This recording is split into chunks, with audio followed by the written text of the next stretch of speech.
and the syncretistic theory of depiction, published by Palgrave in 2015. He also the co-author of the two Stanford Encyclopedia entries, philosophy, the Stanford Encyclopedia Philosophy entries, Fictional Entities and Fiction, co-authored with the Professor Fred Kroon. So the title of Alberto talks today is Perceiving Aesthetic Properties. Before we start, let me just remind you the formula of the meeting. For 45 minutes of the presentation, then 45 minutes for the discussion. And as you know, if you want to make a question, please just type question in the chat. So, okay, Alberto, the floor is yours. Thanks a lot, Vera, for your introduction, and thanks a lot to Elvira for this invitation. I'm learning a lot in this workshop. We are exploring fields that are somehow new for me. So let me try to show and share with you my slides.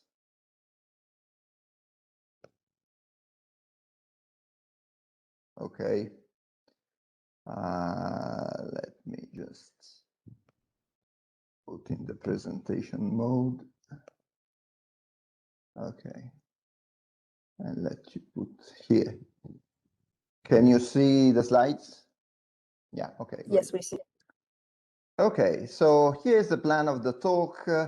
As you probably know, the class of aesthetic properties are rather dishomogeneous class for if we just stick to Sibley's original list, as you might see here, that definitely is not even an exhaustive list. The properties that are ranked as aesthetics are so different from each other that it's very hard to find a theory that covers all of them. But at least I guess that it is hardly disputable that some of these properties are perceivable, even though it is quite difficult to understand which of these properties are the perceivable ones. For instance, we discussed about that this morning. Some of these properties can be ranked as merely experienceable, as if they involved merely a sort of cognitive form of phenomenology, and possibly the examples that have been provided by Arthur Danto by talking about his famous gallery of indiscernibles, in which you have the repetition of something which shares the same forms and the same colors, but differs in some other aspect, is a typical example of this situation. But maybe even this is disputable. Some people would say that even this property, as Sonia Sedivi has recently maintained, perceivable as well, which means that incidentally that it's very hard to apply Susanna's method of phenomenological contrast here in order to discriminate which are the perceivable properties. For it's very hard to find, so to speak, an argument to the best explanation that may show that some of these properties are perceivable instead of being merely experientiable, so to speak. But if there are some properties that can be regarded as the right candidate, I guess that these properties that can be the right one for us to perceive are higher order or high level properties that at least ultimately depend on low level properties. So in the case, for instance, of visual experience, whatever is the candidate property that is involved here, it depends for it being instantiated on the instantiation, if we are talking about visual experience, of the instantiation of forms and colors. But they might, this sort of aesthetic properties on the other end, might supervene on other high-level properties that are perceivable as well. And the reason that we will see these other properties that are again high order, even though they are not as high order as the aesthetic properties are, can be ranked as being perceived, because on the one hand they are given to us in an immediate and non-voluntary way, and on the other hand they, as we will see, involve the role of attention in a particular mode. In fact, we will see that attention works here and performs a sort of perceptual job by working in a holistic way. And so the difference between the aesthetic properties and these other high order properties of which the former properties supervene is just the fact that the very same form of attention, the holistic form of attention, is mobilized, but is mobilized, as the tradition starting from Kant would say, either in an interested way as far as the non-aesthetic high order properties are concerned, and a so-called disinterested way as far as the higher order aesthetic properties are concerned. So this is the plan of the situation. And I guess that on the one hand, intuitions are on our side. For one might say that at least as far as certain properties are concerned, it's hardly disputable that these properties are perceivable. For instance, when we are talking about the beauty of sensory objects, our sort of, or the kind of language that we use in this particular case, and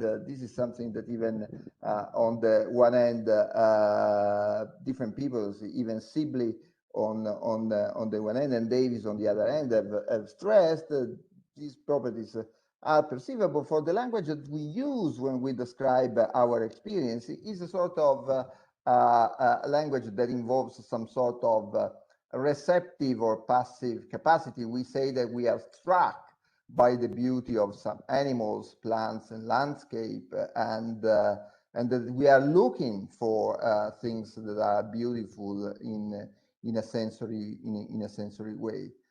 So it seems to me that if there were here a real discussion with respect to these properties, it should concern the issue of whether these properties are really high order ones, as I will try to show, or can be reduced to low-level properties in some sense. So, for instance, the famous discussion as to whether the peahen is attracted by the peacock. Why is she attracted by that male for mating purposes? Because she grasps the fact that the peacock's tail is beautiful, or because this sort of beauty can be reduced to the fact that this tail has a particular configuration in terms of its forms and its colors. But nevertheless, here we are philosophers, so intuitions are not our only, so to speak, element on which we have to trade on, and so we have to prove that the properties that I'm focusing on are really perceivable. And here I want to start from a recent paper that was published by Dustin Stokes in a recent volume by Oxford University Press, in which he precisely defends this sort of idea. Stokes says that some aesthetic properties are high-order perceivable properties insofar as one can entertain gestalt switching in grasping them. So the kind of experience that we have is a sort of it's of the same kind as the sort of experience that is involved, say, when we see the famous duck rabbit figure or the Rabin vase or some other the Necker cube and some other similar examples. And for first, these properties that are grasped in ordinary gestalt switches are high order perceivable properties. So for instance, when I'm talking about the sort of properties that we grasp when we see the duck rabbit figure, remember that the duck rabbit figure remains exactly the very same figure as far as its forms, as its colors are concerned. So what changes in the different experiences is the kind of organization of the figure that is mobilized. And this organization is the higher order property that depends on the fact that the low-level properties are instantiated. And one might say, and this is what Stokes maintains by following Ken Walton original inspiration in his famous paper by 1970, the paper on category of arts, that in point of fact, not only these sort of grouping properties are perceivable because they involve these sort of switches that I was appealing to, but also some aesthetic properties involve exactly the very same kind of switches. So maybe the example that Stokes provides is not a very good example for the switch that he appeals to is a switch between the property of being serene and being impressionist. And one might say, well, being impressionist, you know, is a sort of cultural property, if you like. You have to know that some sort of painting has been depicted, say, by in a certain style by certain painters and so on and so forth. But this is just a drawback of the example. One might say, well, change the example and consider a possible contrast between, say, the property of being serene on the one hand and the property of being dynamic on the other hand. And one might say these can be the properties that are involved here. But Rahami Majed is still in the very same year in a paper that came out in Analysis in 2018, has criticized Stokes' point of view by developing two sort of criticisms against Stokes. First of all, the first criticism says that one must distinguish what Stokes doesn't do between what Majed called Gestalt effects, which are features that conform to Gestalt principles of grouping. Elvira yesterday was talking about this sort of laws, for instance, the law of proximity or the law of figure ground segmentation and so on. And the proper Gestalt switches, which I provided an example by talking about the dark rabbit figure, which are primarily characterized by multi-stability in the corresponding experience. We can switch between the two aspects, and once we get into this, into grasping the dark aspect, we are fixed to that aspect, and then in order to grasp the rabbit aspect, we have to change our experience. The two aspects cannot be grasped together. So one might say that, says Majed, the difference between being serene and, say, well, being dynamic is a difference in a Gestalt effect, but not in a Gestalt switch, because there is no such alternation that is involved when, for instance, we look at a certain particular painting. So the Gestalt effects, according to Majed, are not the same thing as Gestalt switches. So even if Gestalt switches involved a perceptually relevant difference, says Majed, Gestalt effects would not involve a perceptually relevant phenomenon. But it seems to me that this kind of criticism is not grounded. For what Majed called a Gestalt effect, it's exactly the same thing as what is mobilized in a Gestalt switch. Simply the only difference that there is that in the Gestalt effect, there is just one mobilization of the relevant grouping, whereas in the Gestalt switches, there are typically at least two aspects that are two different groupings that are mobilized. And maybe there are other cases in which even more than two groupings can be mobilized. Normally, we stick just to a multi-stability between two different elements, but nothing would prevent us from having some more Gestalt switches. So they are exactly the very same kind of phenomena. Gestalt switch is merely a phenomenon where different sort of Gestalt effects, different sort of grouping are mobilized. And note here, incidentally, that in order for us to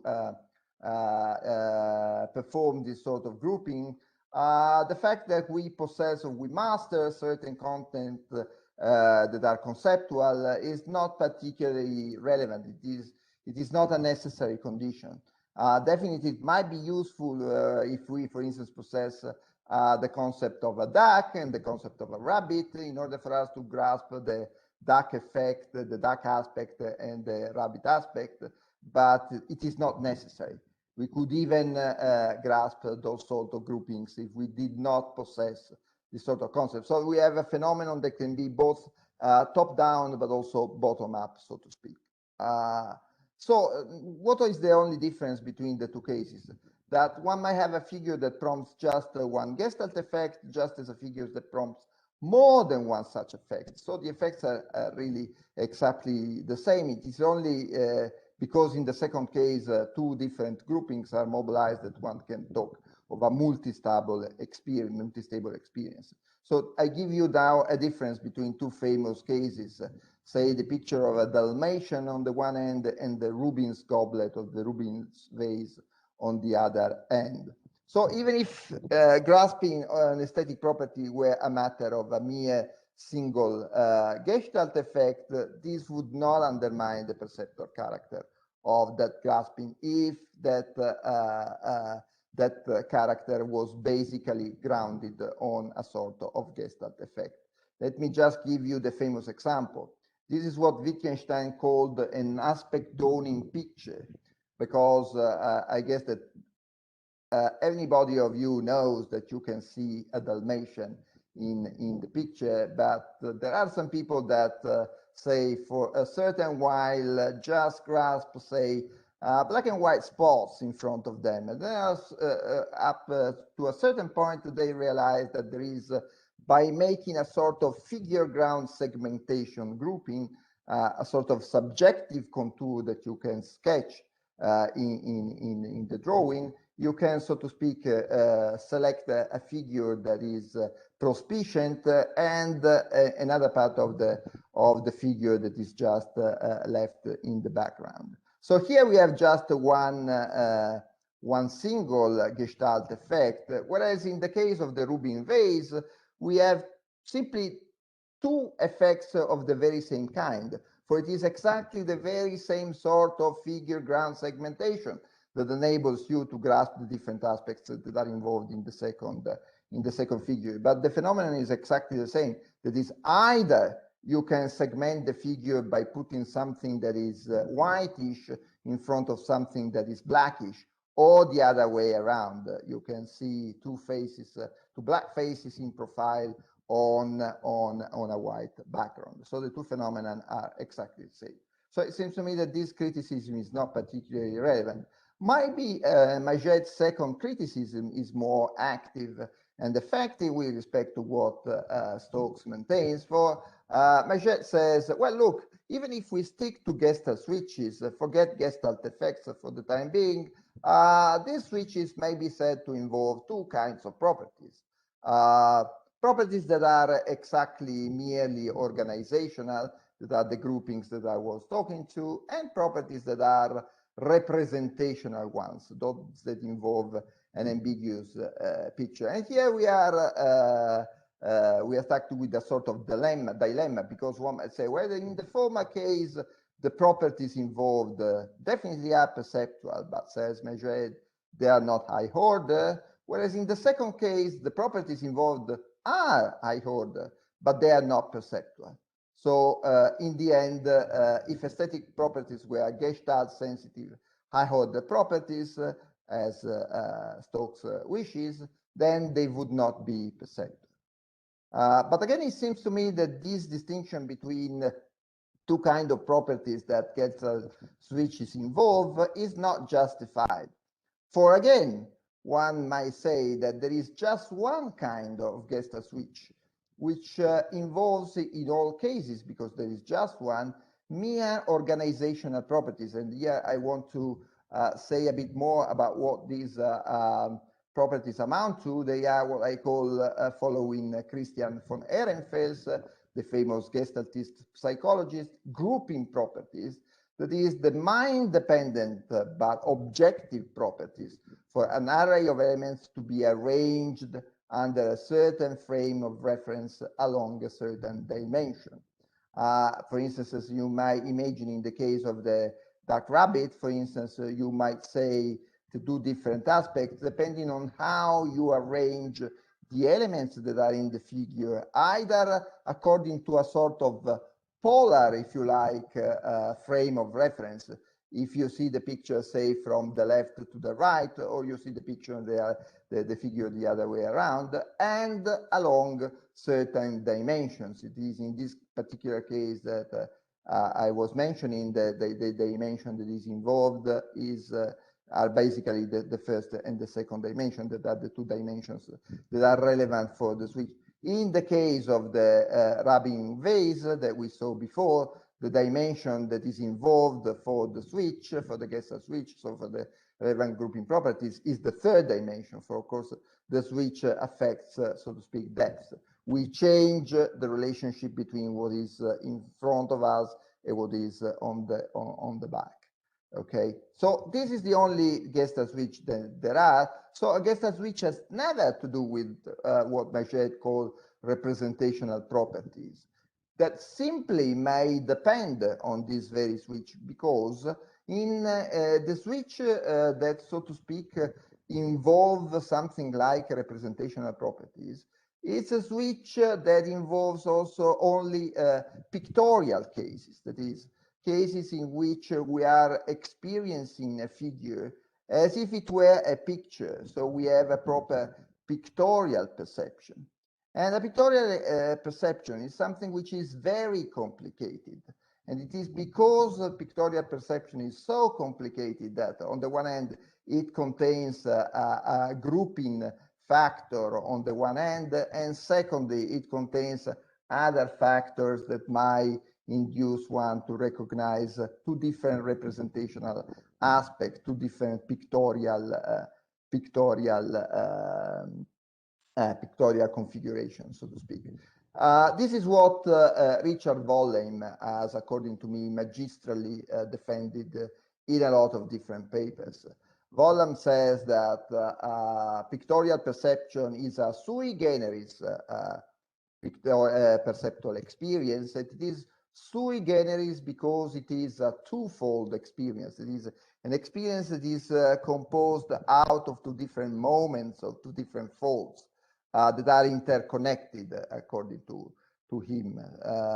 So the configurational fold on the one end, and in the configurational fold, one grasp the physical basis of a picture, the real physical object that one is facing, whereas in the recognitional fold, one grasp what the picture presents, the kind of subject that you manage to recognize. And then one can also say, by refining a bit Wollheim's theory according to a paradigm that has been originally exploited by Husserl and then reprised by Benz, Nana, and also by myself in certain papers, that over and above recognizing a certain subject in the picture, then you can also fix what the picture is about, which is a further factor over and above recognizing something that the picture presents.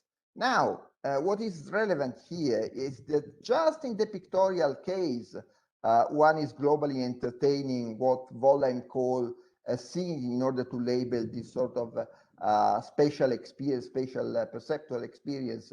He labels it scene-in experience, the experience in which we see something, that is, we discern a certain subject in a particular pictorial vehicle, if you like. So what happens here when pictorial cases of switches are involved is that actually you turn out to have two different scene-in experiences that are respectively made of two different configurational folds where the relevant Gestalt switches occur, and then on the top of such different folds, you may also have two different recognitional folds in which you manage to recognize different subjects in the picture that further induce you to have different pictorial readings, that is, different pictorial readings in which you say that the picture is about a certain object rather than about another object of one and the same figure. And just to give you an example of this very complex situation, you might, on the one hand, consider the so-called Mach figure that we will see in a minute. In a Mach figure, since a Mach figure is a merely two-dimensional object that has no pictorial dimension whatsoever, you simply manage to perform two different Gestalt switches with respect to this figure, and the duck rabbit figure, or any sort of ambiguous picture, such as, for instance, also the Rabin vase or the Necker cube, if you like, in which there are two different scene-in experiences that lead to the recognition of two different pictures. But the sort of Gestalt switch that is involved remains exactly the same in exactly both cases. It's simply the case that in the case of a pictorial perception, that switch occurs as far as what Wollheim calls the configurational fold is concerned. And the fact that you manage to on the basis of this switch that leads you to discern a certain subject in the picture, that then you can manage to fix that that picture is about something, is not to be taken for granted. For there are cases in which this third aspect, the aboutness aspect, the proper representational aspect, is completely lacking. For instance, this is the case in the case of so-called fortuitous images, of so-called images by chance, in which you have a proper scene-in experience a la Vollheim, so you distinguish between two folds, a configurational fold and a recognitional one, but you are not facing a picture simply because you have not decided what that figure is about. So there is no further representational element. So as you can see, all the representational elements are taken out of the situation that involves a perceptual switch that has to do with the grouping effects. So let me just show these cases. This is the Mach figure. As you can see, this is just a figure, a merely two-dimensional figure that you can see either as a diamond or as a tilted square, that is a square that is based on one of its vertices. Here there is no pictorial effect at all. It's simply a two-dimensional figure that you simply group into different ways, according to whether you reconstruct, so to speak, this way or this other way, so to speak, the internal structure of this figure. Sorry for making this gesture. I seem to be a bishop, but I'm not.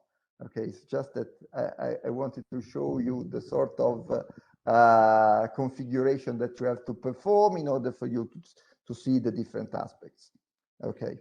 Whereas here, in the famous case of the duck rabbit figure, here you have two different pictures, not merely a two-dimensional figure, because over and above the fact that you can see a duck aspect, a duckish aspect, if you like, or a duckish grouping, if you like, and a rabbitish grouping, if you like, depending on how you group and reconstruct the elements that are in the picture, in the figure. On the top of that, you can also see on the one end a duck in the figure, or you can see a rabbit in the figure. And then you might take the figure as being about a certain individual rather than another one. If you like, it might be either a picture of Donald Duck on the one end and of Bunny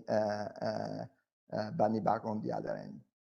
Whereas in fortuitous images, unless you are an ufologist, as I hope you are not, you simply see something in a certain configuration, but I give you this sort of bad news. There are no aliens on Mars. This is a picture of the Mars soil, okay, that you can see as if it were a face, right? Here you have a scene-in experience in which you grasp the rocks of Mars, the Martian rocks, in a particular way, so that you are enabled to discern a face in this sort of configuration. But there is no picture whatsoever, unless you are an ufologist and then you believe that this is a picture of, say, a Martian god or whatever. You here simply a scene-in experience, and that's all. So if there is just one Gestalt switch that is involved here, the second criticism by Bached is not grounded, because the only kind, there are no different Gestalt switches, as he says, a representation and a non-representational one. There is just one kind of Gestalt switch, which is the non-representational one that involves grouping properties, but such properties are Pace and Majed, both perceivable and high order. So Majed dilemma does not work. The properties that are relevant for my discourse, for my talk, possess both features that interest me.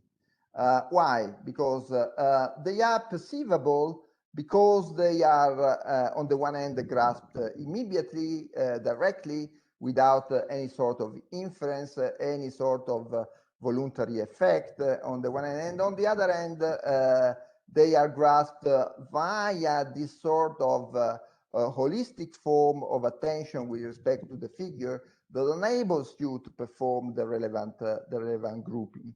And here the attention that is involved is a sui generis form of attention, as we will see.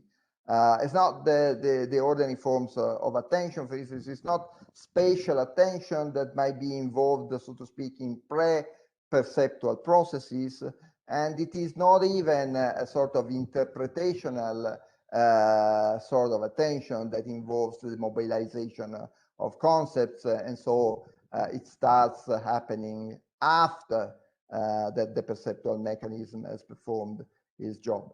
And we will see that this is the situation that is involved with this figure by appealing to a particular case on which René Yagnov has insisted in his paper, the case of a grid. We will see that grouping properties are perceivable, immediately grasped, and grasped via holistic attention. And secondly, these properties are higher order for the different organizations that are mobilized do not supervene on the very same low-level properties, but they merely generically depend on them. And so we will see that this sort of dependency is enough in order to show that these properties are high order. As again, the case of the rubbing vase in a different version will show you. So here is the grid. You can reconstruct and group the 9 squares that are mobilized by this grid into different ways. That is an X way and another way which is more or less like this. Depending on how you reconstruct the organization and the configuration that is involved here. But in order to provide these different groupings, you have to mobilize attention with respect to the figure as a whole.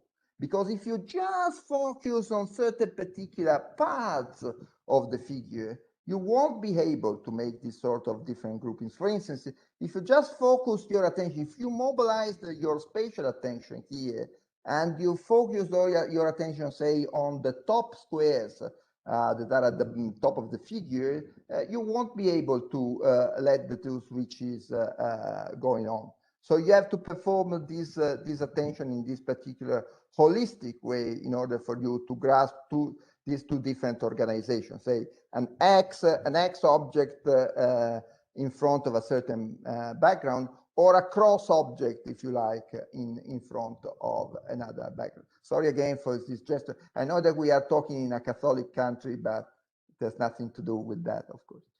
And here, the situation that is involved here is a situation that connects the relevant grouping properties with the low-level properties, just in a form of dependence which is generic and not specific. For instance, here, with these two different Rubin vases, you can perform the two relevant switches completely independently of the fact that one particular part of the figure is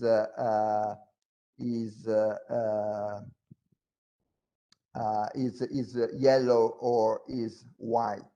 So you can perform exactly the very same switch, the two switches that either depend on a certain yellowish configuration, or they depend on a whitish configuration, if you like. So there is dependence, but the dependence is generic. And now what's going on here? Oops. Okay, great. Now, let's see how this situation applies to the case that interests me. For here, I've just talked about grouping properties, right? But I have not yet spoken in my talk about aesthetic properties. So what is the relationship that is involved here?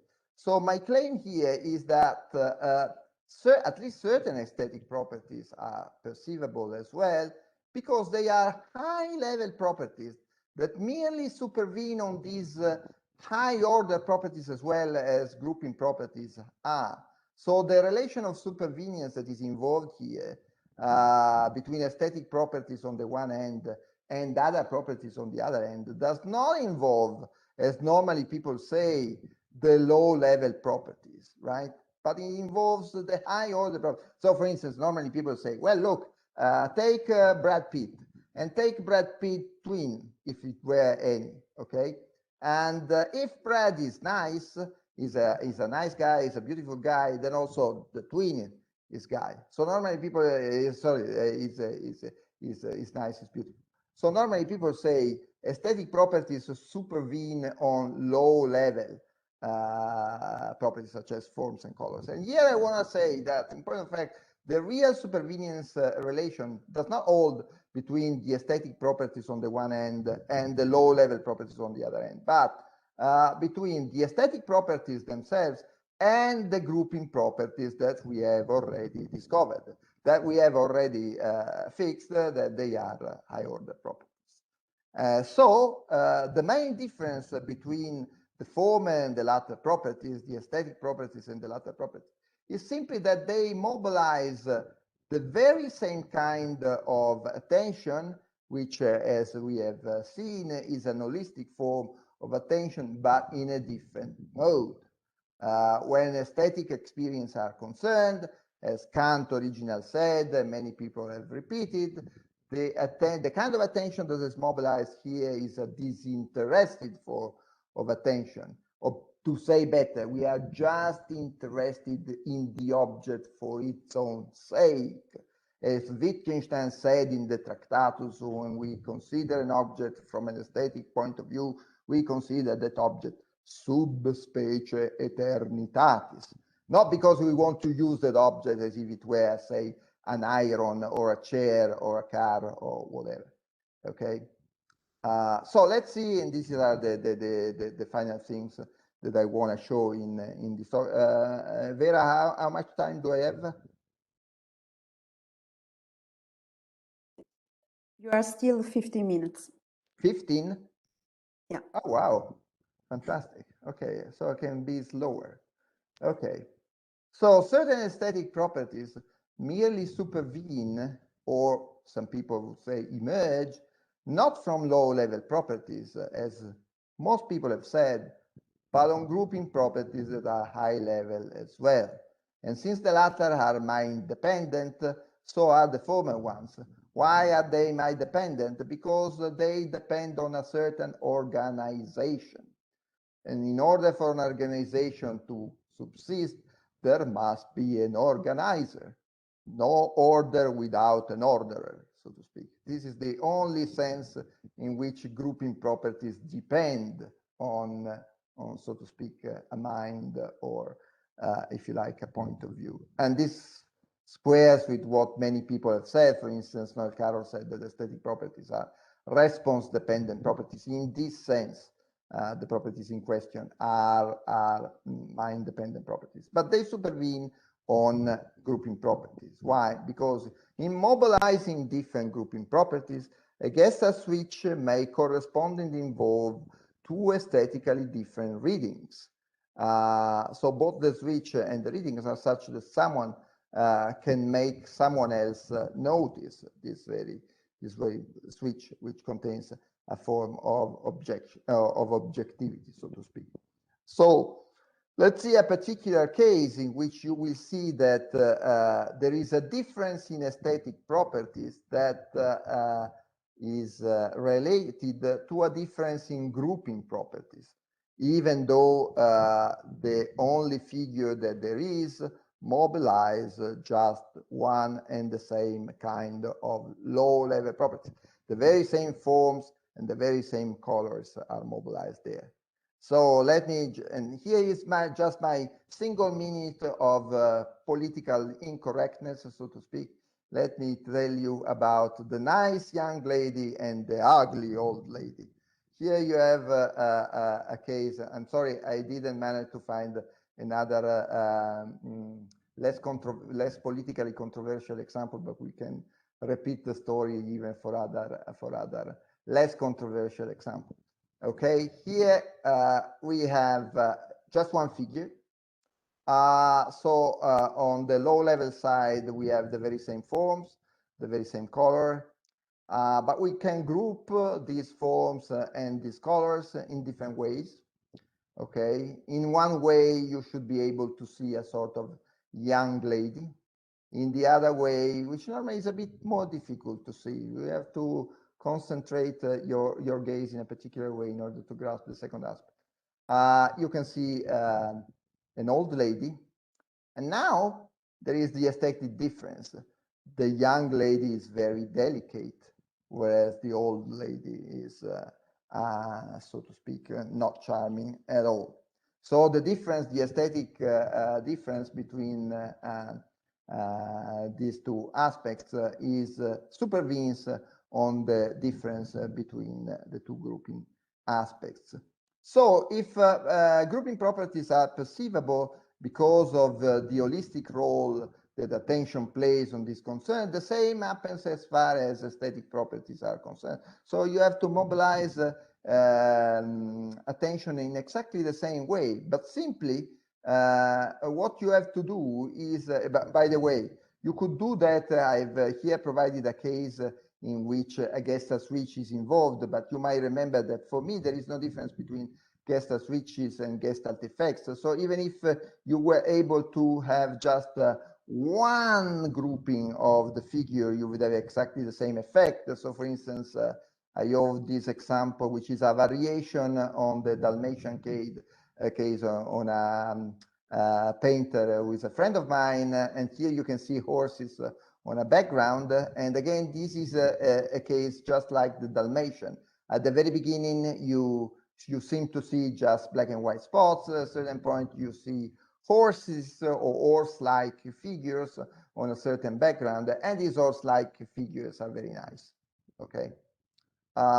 Moreover, as I said, so the very same sort of attention that is mobilized here, and that can be ranked according to a distinction that is provided by Benson-Haney in his last books on aesthetics. It is what he calls the fourth form of attention. It is an attention that is an attention, this holistic form of attention of a particular form. It is an attention that is distributed, so to speak, across the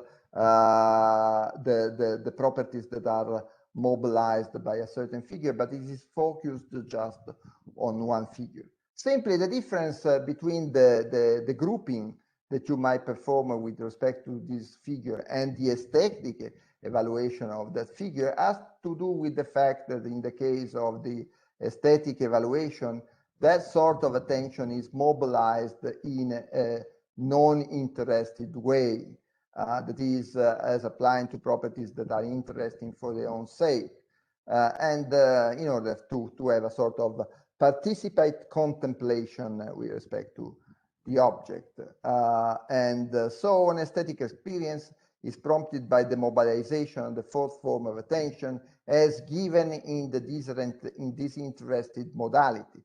This is what enables you to not merely grasp the grouping properties, but also the aesthetic properties that turn out of a confrontation once we are able to attend the figure in this non-interested way by a sort of confrontation between the low-level properties and the grouping properties.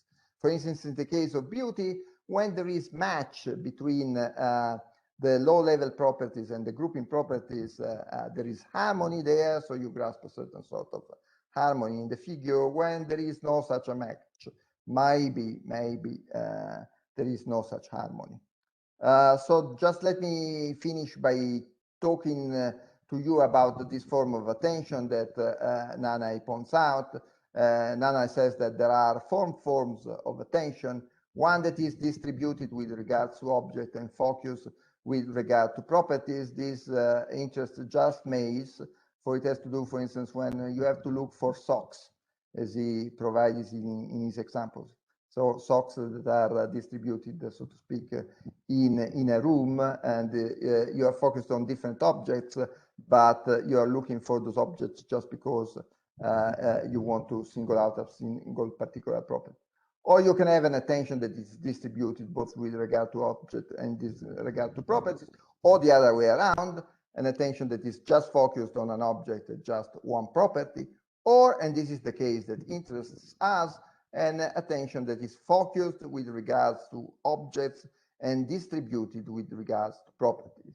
This is the attention that is mobilized when we grasp grouping properties, and it is also the sort of attention that is mobilized as far as an aesthetic contemplation is concerned. But simply the aesthetic contemplation is a different contemplation of the very same object, for the object no longer interests us for the function that this object plays and realizes. So this sort of holistic attention is what is involved in the fourth form of attention. And let me just try to show that this might be the case, that it is that a different aesthetic evaluation might turn out of the difference between a confrontation between the relevant grouping properties and the low-level properties that are involved. Again, we can see the case of the Rubin vases. The left one has to do with, so to speak, not a nice figure, so to speak, whereas the second one is a nice figure, even though the very same grouping is involved, but the relationship that there is between this grouping and the low-level properties is different. For in the right-hand case, there is a sort of harmony between the grouping and the low-level properties that are involved, the black and white properties, whereas on the left-hand side, there is no such thing for the yellow, the yellowishness of either the background or of the vase disturbs us in a way. This shows, and this is the last thing that I want to tell you, that if this is the case, so that if it is the case that the aesthetic properties that interest me are perceivable because they merely supervene on grouping properties, and their grasping depends on the mobilization of a particular holistic form of attention in a disinterested mode. One might say, and this is very nice for, as you might know, since I am a syncretist, I like to put different elements together. This is the only brand of Catholicism that occurs in my sort of philosophy, so to speak. You know, Catholics are very ironic. They want to put anything together, and they don't like dispute. So here, what turns out to be the case is that on the one hand, we have that these perceivable aesthetic properties constitute the content of an aesthetic experience, but this experience has a particular mode as far as that experience is concerned. For as an attitude is attitudinally constituting by its mobilizing this specific form of attention in a disinterested modality. So no contrast between, unlike what Noel Carroll says, no contrast between a content-oriented and an attitude-oriented theory of the aesthetic experience.